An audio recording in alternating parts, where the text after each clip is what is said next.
اگر کسی کو جادو کر کر کے بیمار کر دیا گیا ہے اور اتنا بیمار ہو گیا ہے کہ اب سوائے چارپائی کے اس کی زندگی کا اور کوئی مقصد نہیں، لیٹا رہتا ہے،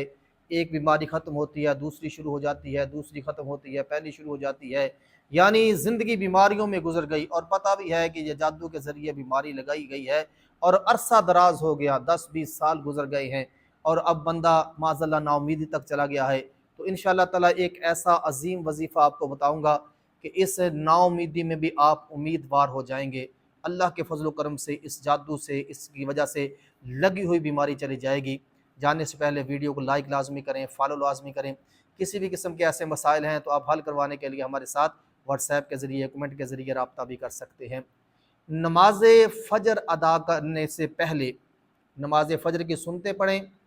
اور مریض خود کر سکتا ہے تو زیادہ بہتر ہے، نہیں تو پھر اس کا کوئی گھر والا یہ کام کرے کہ 70 دن تک، 70 ڈیز تک روزانہ نماز فجر کی سنتیں پڑھنے کے بعد سورۃ فلق اور سورۃ ناس 123 مرتبہ پڑھنی ہے، 123 مرتبہ سورۃ فلق اور 123 مرتبہ سورۃ ناس۔ اس کے بعد نماز فجر کے فرائض ادا کرنے ہیں، اور یہ پانی پہ، چائے پہ، چینی پہ، کسی چیز پہ دم کر کے مریض کو کھلانا ہے، 70 دن تک یہ عمل کرنا ہے۔ اللہ کے فضل و کرم سے جتنی بھی پریشانی والی بیماری ہے، جتنی بھی پرانی بیماری ہے، جتنی بھی جیسی بھی بیماری لگ گئی ہے جادو کی وجہ سے، انشاءاللہ اللہ پاک اس سے شفا عطا فرما دے گا۔